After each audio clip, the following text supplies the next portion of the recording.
Cesar from Polywrap here. So I'm super stoked to get into some of the polywrappers and the extensibility and composability that you guys have built over the last basically 2 years. Um, I did an early interview with Jordan, like at maybe almost 3 years ago now. Um, and I'm super glad to have you on the show and at the Subnet Summit, and to go over how you guys want to extend your polywrappers into the Avalanche ecosystem. So Cesar, thank you so much for your time. Welcome. Thank you. Thank you for having me. It's a Yeah. pleasure to be here, sir. Yeah. So just as an intro, Polywrap's a framework for building like portable, composable Web3 software development kits. So you include the Polywrap client in your app to read and write to a variety of protocols from a secure WebAssembly, a WASM VM, which is kind of where we are in Landside. So um, I'm going to give you the screen, and I'd love for you to tell us a little bit about what y'all have built. Also, Awesome. sorry. One No final worries. thing is our team that is building Landside. Very early on, we helped build some polywrappers for Polywrap. So we've got a ton of background together. So just a big shout out to the team. So thank you. This was up. Thanks to you. And thanks for that intro. Yeah, so hey guys, I'm Cesar. It's a pleasure to be here. Today, as you know, I'm going to talk about Polywrap. Um, so yeah, a bit of context of the team and who I am.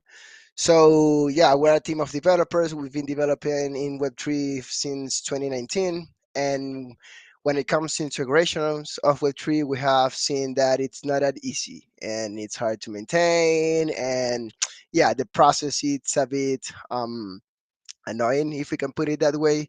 So what we're trying to achieve here, it's to basically when users want to develop on top of any Web3 protocol, we're trying to make your life easier. So let's start. Um, First of all, what is Polywrap? The way one definition can be Polywrap, it's a new way to build extensible software that runs anywhere. Another description might be that Polywrap is a framework for building plus platforms Web3 SDKs, right? So before moving forward, I would like to put out the question of why do the protocols in Web3 need an SDK at all, right? Like, let's start with a problem we're trying to solve.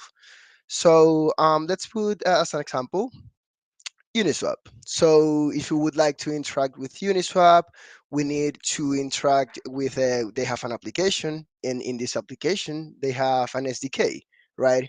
So this means that the business logic in Web3 protocols applications live in the application itself.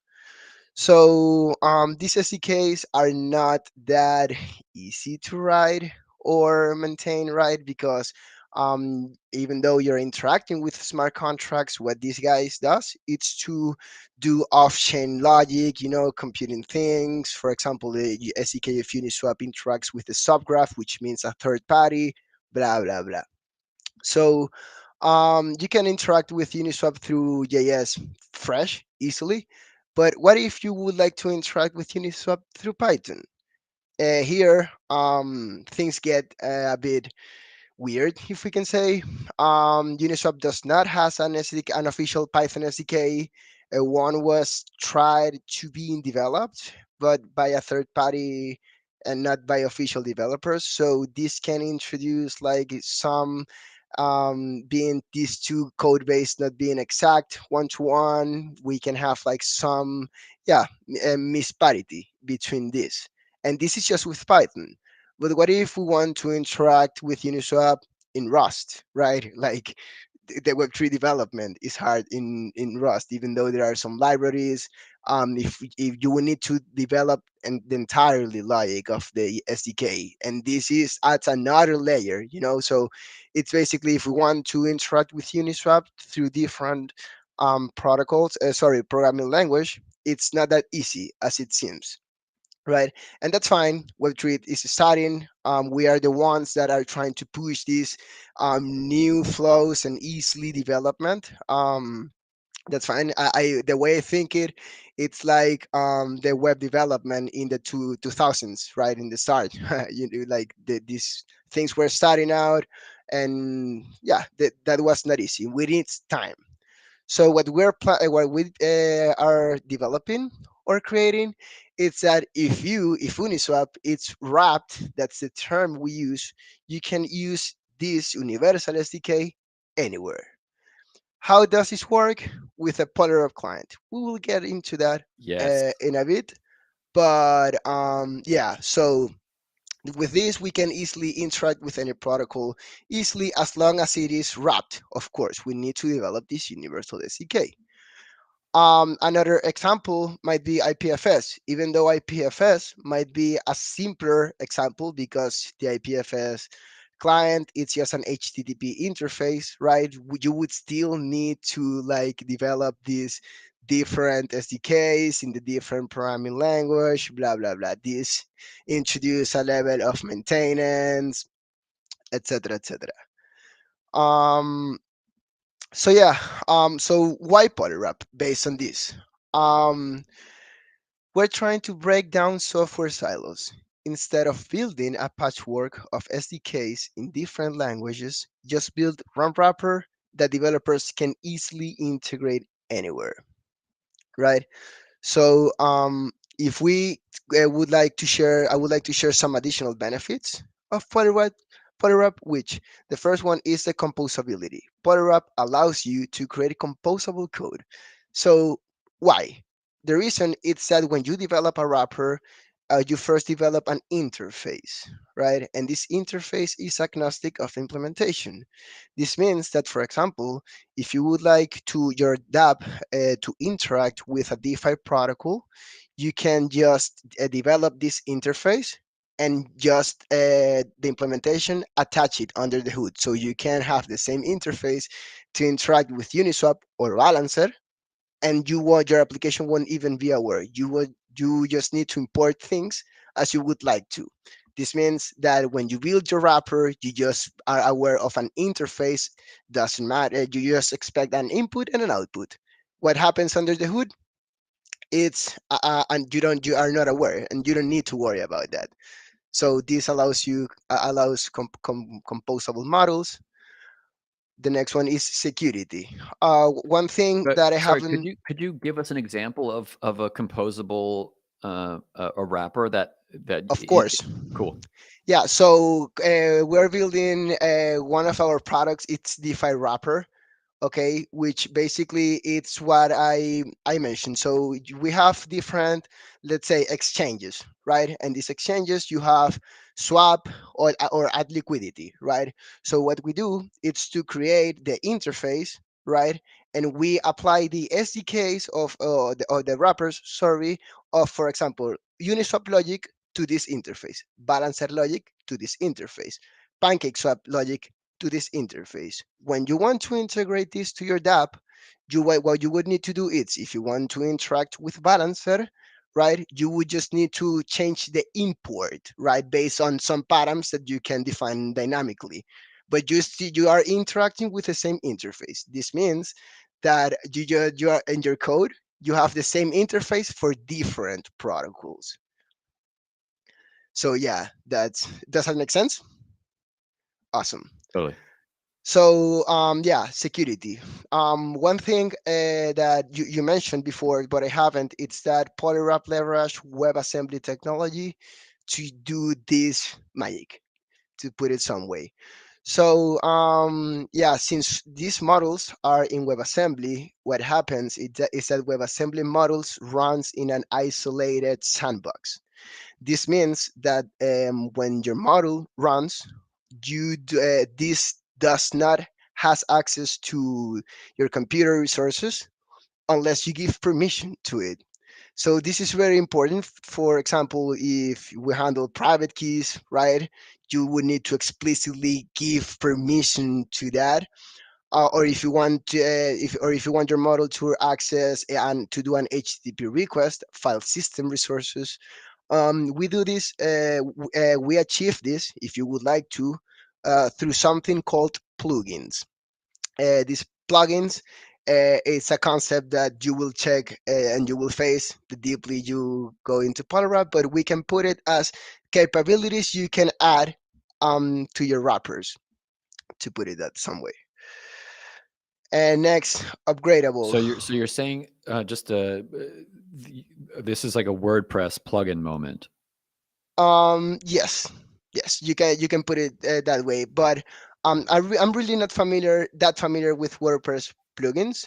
or Um, but what this means it's that through the client, okay, you can add a capability to your invocations, to your interactions, right? So you have your wrapper. You have your wrapper. For example, the Uniswap example, you have your, or any Ethereum protocol. We have our wrapper, and through the client we would give explicit permission or add a module to interact with Ethereum. To, hey, these are my private keys. Hey, this is my provider, right? Through a configuration, which I'm going to show in the demo. I'm going to show. Does that make sense? yeah, absolutely. Awesome. Okay, so upgradable. Um, Right. So in Polywrap, the models, these WebAssembly models they are not bundled in your application, but rather they are loaded on demand. So this introduces the opportunity of, for example, um, I am an app developer, right? And I develop a wrapper. I can explicitly point my wrapper to an ENS domain. I will explain this deeply later, but for now, let's just think, or let's be aware that my wrapper can live, or through ENS I can know where my wrapper lives. Let's put it that way. So I can easily update my content hash in my ENS, in my ENS, and the wrapper will be updated, like the information will be updated. This might sound scary, and it is, of course. Who wants the dependencies to be updated without knowing? And you can add or embedded wrappers, which means that they are static wrappers, which you can add on the build time or in the bundle, or you can add a static URIs, for example, IPFS. um, yeah, so we upload the wrappers to IPFS, and as you might know, if you upload a file to IPFS and you change one line of that file, it will generate an entirely different hash. So that's why. And scalable. The reason it is scalable, as I mentioned before, since we are loading these wrappers on demand and in runtime, you don't need, like, your application memory what won't be affected by the models you are interacting with. So yeah, this allows you to, your application, keep it in lightweight somehow, and just interacting with these models on runtime, and just like offloading them when you don't need them anymore, which is pretty interesting. Great, cool. So how we do this? By creating an execution environment that makes it easy to build, run, and compose software, no matter where it's located.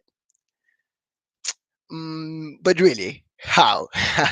So first, before going into the technical details, I want to show how do we develop with Polywrap. Okay, from two perspectives. Being the first one, if you are a protocol developer, and from the second one, if you are an front-end developer, which want to integrate, protocols into your dApp. So let's start with the wrapper development. So yeah, before going deep into this, I would like to share that we have a CLI.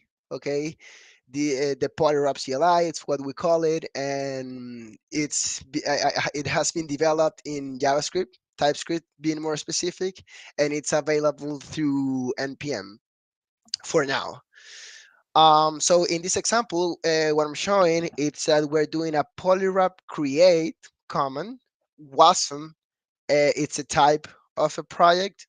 Rust, which is a language we want to develop on. We support assembly script and Rust for Th- what it's worth. Yeah, and this is great for us because for Landslide, all of the Cosmos stuff is based in Wasm. Yes, yes. And my project, it's the name of my project. So what this will do, it's to basically create a my project folder with what we're seeing here. So let me explain a bit what these files are about. So we can see that we have a source folder which has a leaf.rs and a schema.graphql. So in the schema.graphql, it's where we're going to define our types and interface. I will get a bit deep into that. In the leaf.rs, it's where we're going to define the implementation itself. And if we go to the other files, we can see that we have a cargo.toml, which is a normal Rust project, and other manifests that the Polywrap will be aware. So explaining them one by one. The polywrap.build allows you to customize the build process. The polywrap.deploy allows you to know where are we going to deploy our wrapper. The polywrap.test allows us to test end to end our wrapper, and the polywrap.yaml it's the main manifest. This is the entry point of the CLI. Like when you interact with the CLI running any command, this is the guy that will let the CLI know how to interpret this. So let's define a schema. So let's go with this guy. Um, yeah, step by step. So as we can see in the three first lines, we can see we have comments with import statements. So as we can see, we have import model and TX response in the first line.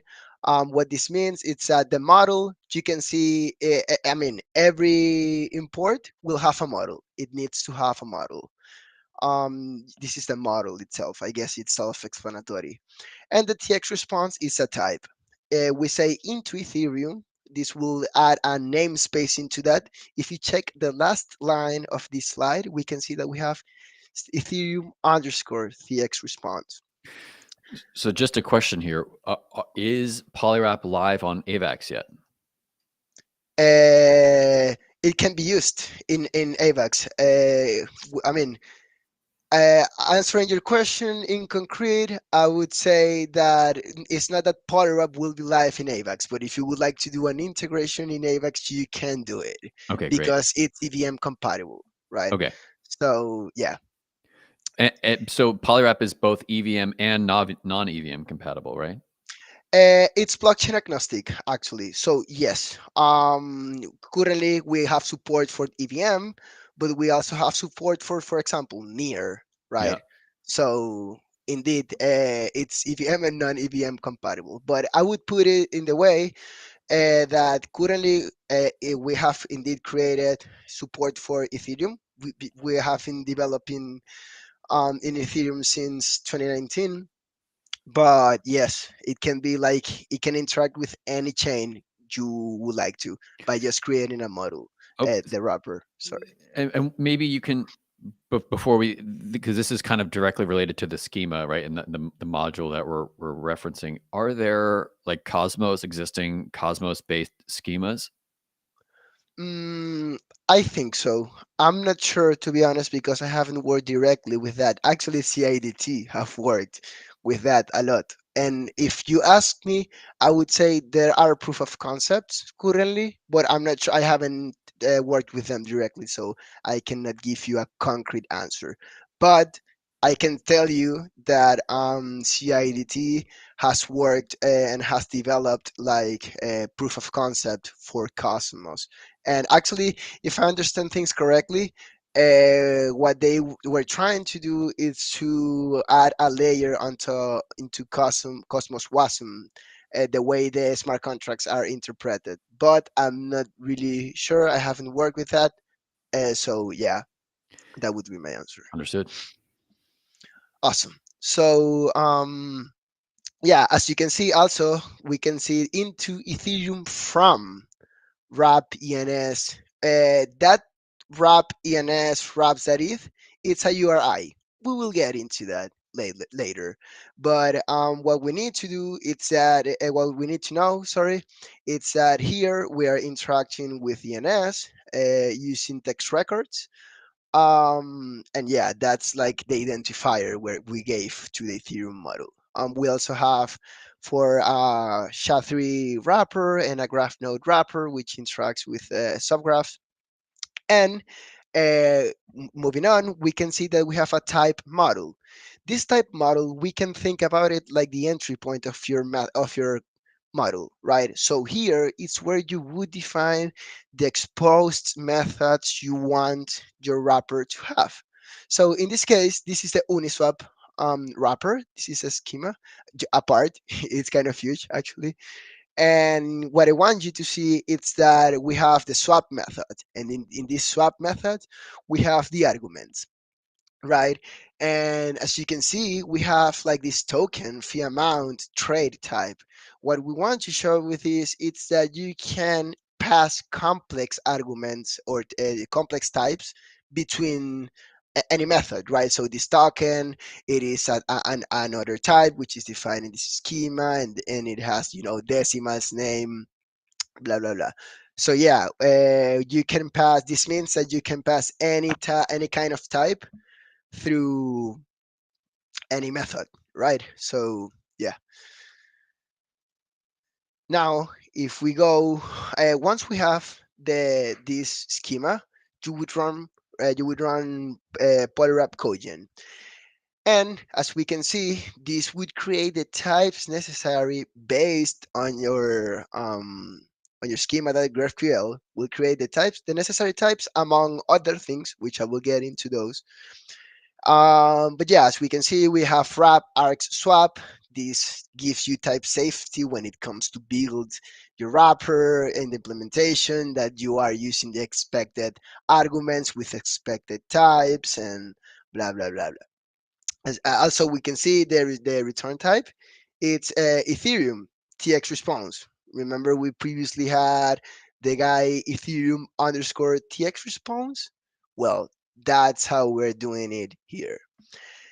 But if you check the Uniswap wrapper, it's written in assembly script, so it will be something like this. And you can see it's the same experience, development experience. We have our swap. Obviously, it's in assembly script, like it's different. The imports are different, but yeah, just wanted to show like how the development experience looks like. So once we have our implementation done and we think we're good to go, we go and do powerup build. In this powerup build, the TLDR, it takes care of spitting out a wrap.wasm file, which is the wasm model. And also a wrap.info, which is the manifest of your wrapper. So if we go deep into this command, I would like to share that here we use Docker. Docker is our best friend in this command. The reason being that when it comes to build a model in WASM, be it for assembly script or for Rust, you need some dependencies, which we take care of it. So we use Docker in order to make the development experience smoother, or smooth, sorry. So user do not need to download anything, just a Polywrap CLI, and it has everything on its own. So yeah, he literally goes just to build what he needs to build. And once we have this that wasm file, we would do Polywrap deploy. This, what you're seeing here, this YAML file, it's a Polywrap that deployed that YAML file. And here, what we're saying is that in the steps, which is the important part, we're saying deploy in the package IPFS. This is something that the CLI will know how to interpret and execute. The URI where my package is living, and the gateway URI, as you can see, it's ipfs.wrappers.io. This it's a gateway Polywrap team has built. To guarantee that your wrapper is available in IPFS. Um, and for what it's worth, currently we have this one on the IPFS at wrappers.io, but we will expand to different pinning services like Pinata, for example. So yeah, cool. So the client integration. I remember, as I previously mentioned, what I just explained. It's if you have built yeah, if you have built a set of smart contracts and you are building your SDK, right? This is yeah, that's what you would do. Now let's see it from the perspective of someone that wants to integrate your wrapper, aka your protocol, into its application. So currently we have three clients, um, being the JavaScript, the one that's production ready, to put it some way, or battle tested. We are also developing in Python and Rust, which are experimental at this point. They are coming really well, to be honest. But yeah, they are not that ready yet. They still need some polish. So here, what I want to share is, as you can see in this code snippet, we create a configuration from the client, which I won't go that deep in this point. But what I want you to show, it's the user experience or the development experience that we give.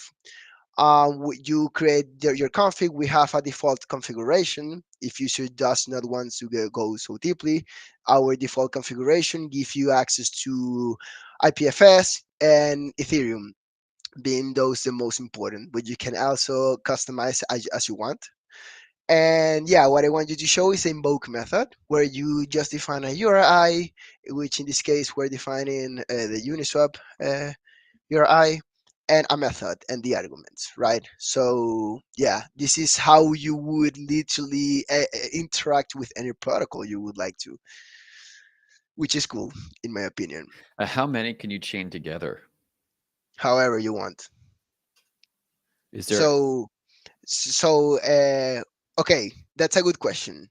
And there are two. Okay, I will go a bit deep into this. Thank you for asking that.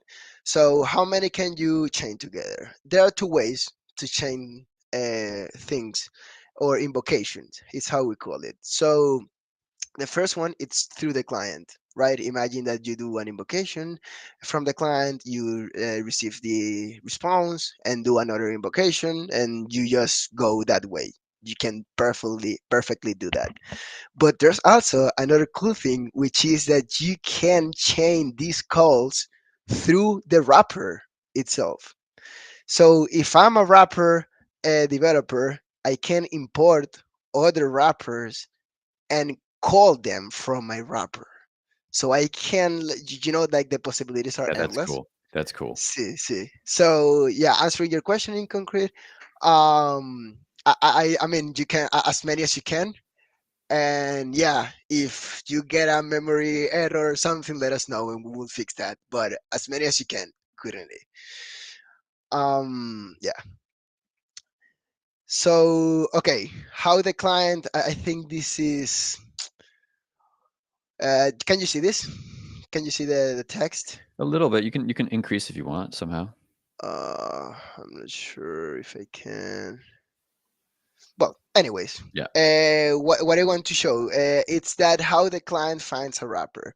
So remember when I told you that we have something called URI, right? So the wrap, we call the wrap URI standard, allows developers to reference a wrapper through simple strings, much like referencing a website using an HTTP URI string. So the way we have made this is that this consists, the URIs depends on, has three parts, consists on three parts. Being the first one, the scheme, which is wrap, the first part, which is called wrap. This is needed in order to the Polywrap client to be able to know that we are having a wrap URI, right? Second, it's the authority, which consists previously it needs to have two slashes and a UTF-8 string, and then a slash. The authority, it's what, yeah, it's basically what uh, gives the URI resolution how to find things. So, real short, the URI resolution is the algorithm we have implemented in order to find these URIs. It's really deep, so I won't talk much about it. And the third part is a path. And this path it's entirely dependent on the authority. So for example, if we pass an IPFS authority, we would need to pass an IPFS hash. Otherwise, the URL resolution wouldn't be able to find the wrapper. So that's how basically we have achieved to, yeah, that's how the client finds a wrapper. Yeah.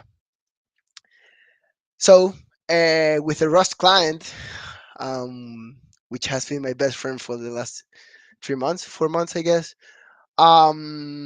Here we're experimenting to build into native languages. This is super cool because this allows us to compile and use the Polywrap client in Swift, Kotlin, C Sharp, or any language that support native code basically. We have successfully achieved a proof of concept in Swift, which makes me pretty happy. And yeah, it interacts with Ethereum, blah blah blah. So what this means it's that by building your wrapper, and now you will be able to execute it from mobile, for example, and you don't need to write your own logic in mobile, but rather just use your wrapper and execute that through the Polywrap client. Yeah, it's not ready yet. We are in the process of developing, but we have achieved some real good goals. So yeah, I just wanted to share that. Yeah, so this means that it'll be a ton easier for existing Rust implementations like anything Cosmos to be deployed to Avalanche. Yes, Yeah, that's yes, amazing. That will help us significantly. yes. So let's go deep. I'm going to get a bit technical here. If something doesn't make sense, please let me know. And yeah. So first of all, before I would like to share with you that in this context we have host and WASM models. So hosts are normally browsers, right? But it can also be a cell phone, an IoT device. It can be, anything that it's able to run a Polywrap client. And the WASM models are like its own thing, its own sandbox, and they can, yeah, like they have their own thing. So I want to clarify this because it can be a bit confusing. So the interaction, you normally would run the Polywrap client in the host, and the wrappers will be in WASM models world, right? Um, so when you build, this might be a bit cryptic or weird, but what I want to show you in this slide, it's that when you build a WASM model, okay, it has some imports and exports. So imports, as the word says, it's are some functions that should be available in the host for the WASM model to be compatible with it. Otherwise, it won't run. It will explicitly give you an error. And the export is functions that are available that the host can execute on, right?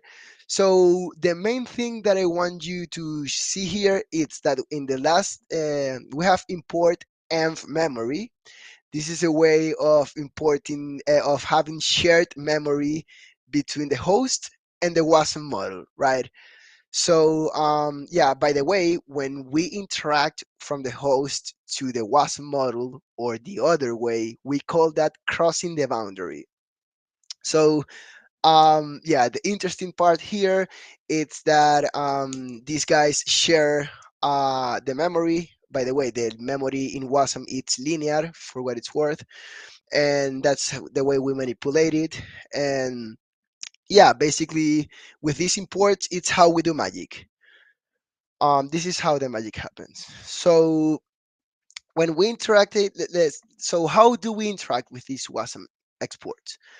Remember the example I showed you before regarding the invocation? So in the line of a wait client that invoke, a lot of things happen, not just this. But the key part that I want to mention here, it's that in the picture of, let's focus on the client side, the left. So in the result, where we define the result, we can see that we do exports that underscore wrap invoke. What we're doing here, it's from the host executing a function from the WASM model. And this, and the cool part is from our codegen, what we have built. Remember when I mentioned to you that the Polywrap codegen gave us the types and other things? Well, these other things, one of them, it's that it gives us this wrap invoke function. So as you can see, we're passing the method size, the argument size, and the environment size. And what's happening here is that we're basically mapping the method given to what it's previously defined in the schema, right? So once we call this the wrap the WASM model will be smart enough to know which model it should execute. So yeah, that's how it works. Um, So how does these guys interact between themselves, right? How do they talk? I like to think it from the perspective of the client and the models need to have the same language. For example, a good example it's between HTTP server and client. They interact with them talking in JSON, but in our case, we use MessagePack. So MessagePack, the definition in the MessagePack.org page, it's like yes, JSON, but fast and small. And indeed, that's what it is. This is a binary serialization formatting, and yeah, but it allows us to, this is the way we can accomplish complex structures and stuff using MessagePack. It's also worth mentioning that it's useful to us because the WASM virtual machine expects as input an array of integers. So, and that's what MessagePack is. They some way created a standard to as an array of integers uh, pass complex structures. We can put it like the EVM expects bytecode, wasm VM expect an array of integers, and with MessagePack we we leverage MessagePack in order to pass complex structure of data. And where does wrappers live? So as I previously mentioned, that we had that you can have things in ENS.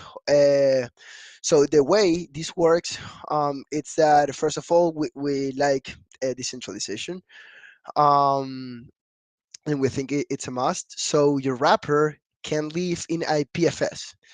It will, if you would like to, you can add it into an HTTP server, obviously, and we have like the tools so you can fetch it for an HTTP server. But we think the end goal is that your wrapper lives in IPFS, right? But it's addressable by ENS. So obviously, you can think about it. Sorry, obviously an IPFS hash it's not human readable and it's not easy to remember, right? It's not like ENS, my wrapper that is instead of QM blah blah blah blah. Um, so we can put it in the way that the wrapper really lives in IPFS, but you can fetch it from ENS. And of course, you can add any other storage you would like to. Or we can access it with .avax domains or the Exactly. Cosmos naming system. Yes, Yeah. exactly. Yes. So yeah, that's how it works, and it's pretty cool because at the end of the day, if you would really want to do that, you can just store your wrapper there, and create the necessary tools, the necessary logic, I would say, from the URI resolution perspective, which we would come there and help you. But yeah, that's where wrappers live. And yeah, thank you. Now I would like to show a quick demo, if possible, Yeah, of course. to showcase what. Give me a second. So we should be here. Awesome. So I guess you're seeing my screen, right? Awesome. I guess you are, but I cannot hear you. Sorry. Yes, absolutely. We can see you. Okay, awesome. So, first of all, I would like you to show that we have a wrap serif ENS domain where we have like our wrappers, like the standard ones. It's how we call it. Um, they are stored as text record, and yeah, this is where if you would like to update your wrapper, you would need to still interact with it through the same ENS domain, but you can change this, right? Yeah, but I already explained like the pros and cons So of what this. address is this that we're looking at right now? This one. The So no, the address, like oh, the no, no, ETH, no, no. this whole What record. So this text record, right? It's what allows us to. It's in Rhapsody, right? So Okay, for right. So this example, is wraps.eth. yes. So what I wanted to show is that if we go to constants, check this out. Yeah, if you We can would just, increase the font size a little bit. of course. Thank you. Oops. So check this out. It is so. As an example, by the way, the demo is going to be in with the safe wrappers. Um, So if we go, for example, subdomains, right, and we go to safe, that website it, we can see that we have these guys, right, as text record, and they are in the safe that website it. So this is the way we're accessing to them. Right. So what that means is the the URIs are canonical on ENS. What do you mean with canonical? Sorry. They're canonical, like verifiable links on Ah, ENS. exacto. Yes. See. Yes, you can Okay. definitely check that out. Yes, in ENS. Yes, that's a good point. And yeah, so what I want to show it's that I want, yeah, let's see, play a safe. So before starting the demo, remember that I said regarding some additional benefits which I would like to share with you here. So we have the safe wrappers and we have the deployments here, right? Um, so imagine that you deploy a subnet, for example, and you would like to add your subnet into the deployments, right? Like you have your subnet and you want to interact with the safe wrappers, you would need to deploy like the proxy factory, the multi-send contract, blah blah blah blah blah. Okay, So wait. Let's specify that. okay, Yeah. yeah, Say that once more. So you've deployed your subnet and you have your subnet ID, your chain ID, and what? okay, okay. So in this case, the way Safe handles this, it's that they have a deployment repository. But in the wrappers, we have like all the expected or accepted um, network IDs we want, right? So if you would like to interact with safe contracts from your subnet, you would need to get your chain ID. Once you have your chain ID, you would add it here, like we did with Fuji in this case. You would need to add it to everything, and you would need to reveal your wrapper. Okay. Once you have revealed your wrapper, you deploy to it, like we previously mentioned, and this will generate a new hash, as I mentioned before. This new hash, it's the one you're going to update with in your um, ENS. text record, right? If you are the owner of the application. Does that make sense so far? Yeah, so you expose the endpoints on your Polywrap wrapper, and then you declare canonically where they are on ENS. Yes. Yes. Yes. In this case, that's how the say the yes, that's how the safe wrapper works. So and yeah, the concrete answer is yes. Cool. And once you have update, it's worth mentioning that in this case, it's adding a new subnet. But imagine that you want to fix a bug in your wrapper, right? It would be the same flow. You change the code, you build it, you deploy it, you have a new IPFS hash, and you would update your ENS, your ENS text record in this case. Um, so now that we have done that, I have not updated the text record of ENS.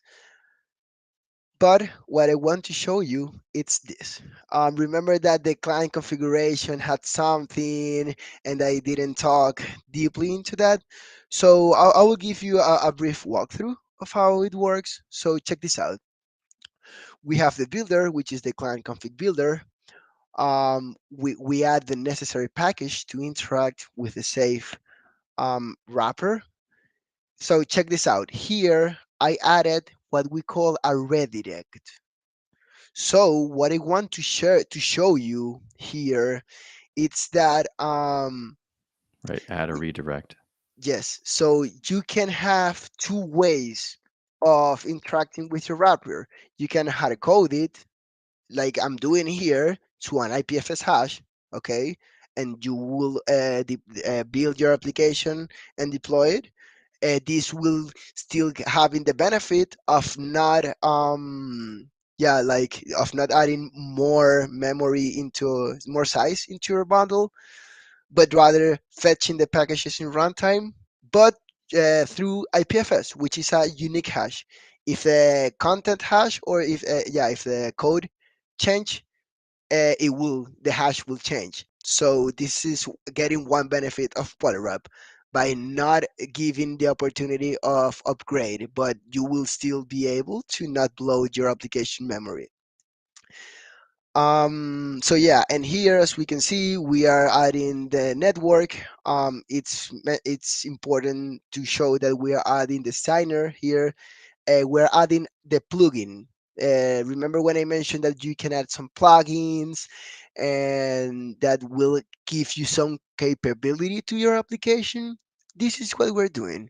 We're adding the Ethereum provider plugin to our client, and what we're telling it's, hey, you're able to sign transactions with this signer, which in this case it's a private key.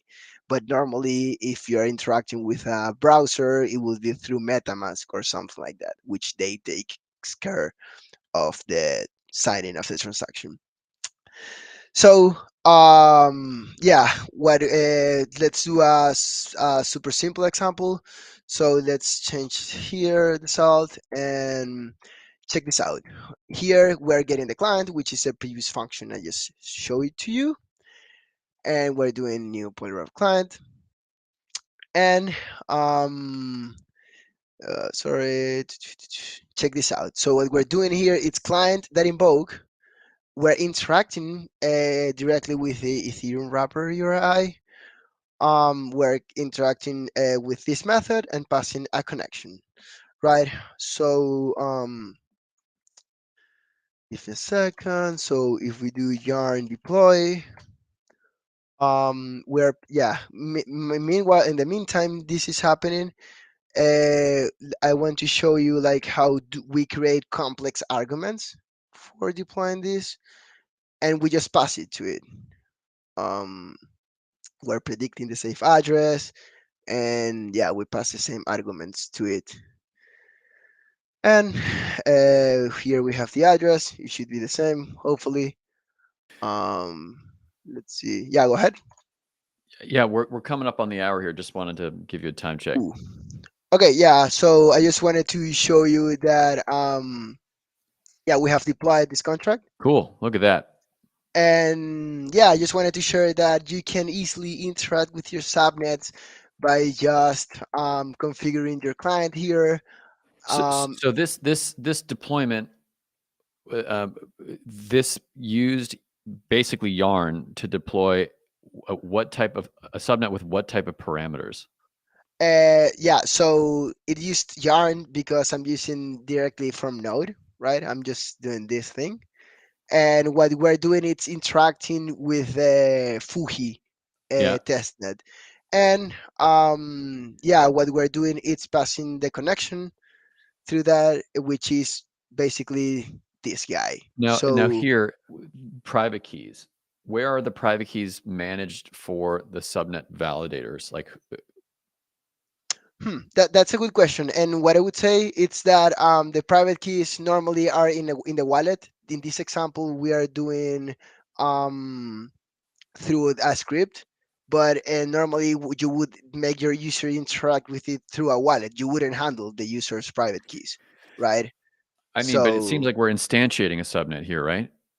no. Here we're not instantiating a subnet at all. We're just interacting with a testnet Fuji. We're not instantiating a subnet at all. Is it instantiating a subnet in the Fuji testnet?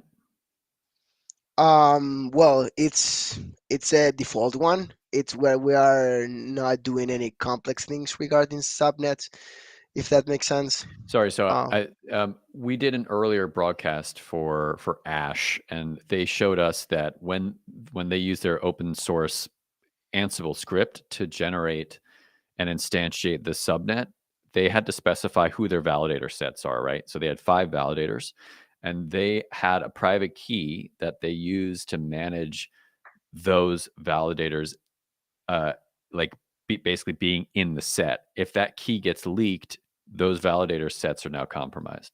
okay, I get your point.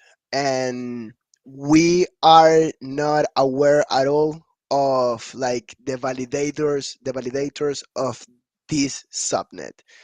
In this case, what we're doing, it's just interacting with a subnet, but we're not aware at all of what. I mean, I guess you're getting confused by these guys. Yes. See, and uh, these guys, what they are doing, it's an example of more complex interaction with safe because we are adding an owner and we are signing different things, not in this example, but we have this example. So answering your question in concrete, we are not handling with any private key. We are not even aware of which who's the validator of that subnet in this case, but rather just interacting with it. In what manner are you interacting with it? So is it a subnet that's already stood up? Yes, Okay, so it's who stood it up? it's actually the Fuji testnet. Okay, so You know, it's just Fuji testnet in general. exacto. Yes, Okay, yes, yes. so so you interacted with Fuji, and what was the contract? What's its function? You mean to which contract I just interacted with? Yeah. So describe to me your interaction with Fuji. Oh, okay. So what we're doing, it's literally real quick. So we have this environment, we Mhm. have this Infura Mhm. key. No worries about these private keys; they are already leaked. So So where are those? we're What private keys are those? 1 and 2. okay. Check this out. Check this out. If we remove this, so these are not part of this example. Being concrete. So what we're doing, like we're getting the client and we're doing private key, and this is to get the signer of the transaction we just made.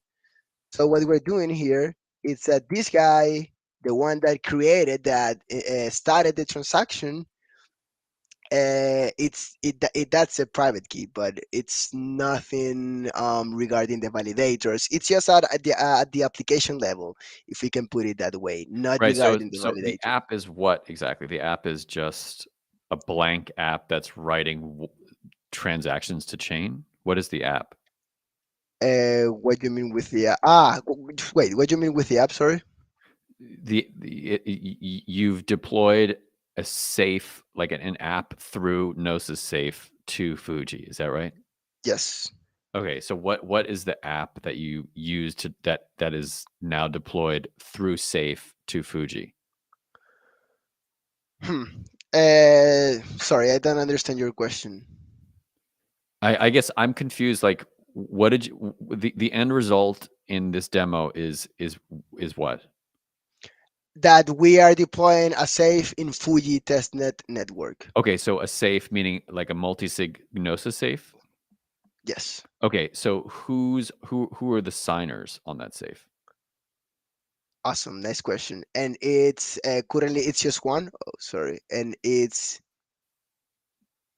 defined here, That's which is this guy. right. That right, but those are the private keys. Those aren't even the public. Can you repeat that? No, no. These are the private keys. Yes.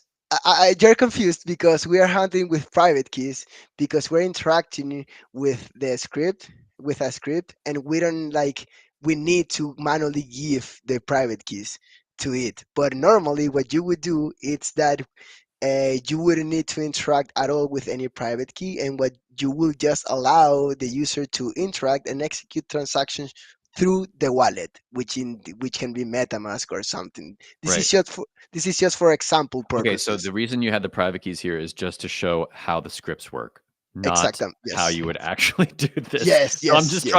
trying to hammer this home because if people put private keys in this, No. No. No. Not at forget all. it. Not at all. Not at all. Okay. You would interact with it through a wallet. Yeah. We don't take care of any private key. This is just for the sake of the demo and doing it through a script. Great. Thank you. Yes, yes. So don't do this at Awesome. home. Exactly. Yeah, please. Awesome. So Okay. um, yeah, that's what's up. Okay, great. So this is sort of the endpoint for. Okay, great. If there are any questions on YouTube or Twitter, we'll take them. I have some Okay. follow-ups, mostly around where we said earlier before we started this that the next step for Polywrap is opening development of Polywrappers to GPT. Do you want to go into that a little bit? Oh, sure. So, yeah, what we want to do, we want to develop wrappers. We want to focus on developing wrappers now that we have different clients, which are pretty close to production. And yeah, what we are going to focus, well, we want to focus it's to massive development of wrappers through AI. Yeah. So what we want to do, it's now that we have our new best friend, which I guess it's all, it's all our best friend. It's creating automating these tasks of trial and error, Yep. of developing wrappers, of complex protocols, playing with it, see how it goes, and yeah, basically creating an army of wrappers. And have you tried that yet with Auto GPT? uh, I think yes, not me personally, but in the Okay. team, we have talked about this, and yes, without a Okay, what GPT, demo we should do? We should do this live, dude. We should do that live. definitely. We should do a video of that live where we spin up Auto GPT and we give it examples on how it can do that. Definitely. We See, it will and then what you do with those wrappers at the end of that. So after you build the wrapper, you probably put it up on an ENS, right? And it's all audited. audited, yes, that's a thing, right? That currently we cannot say that it will be audited because there will still be, we will need to check those. Okay, so But you can't just turn.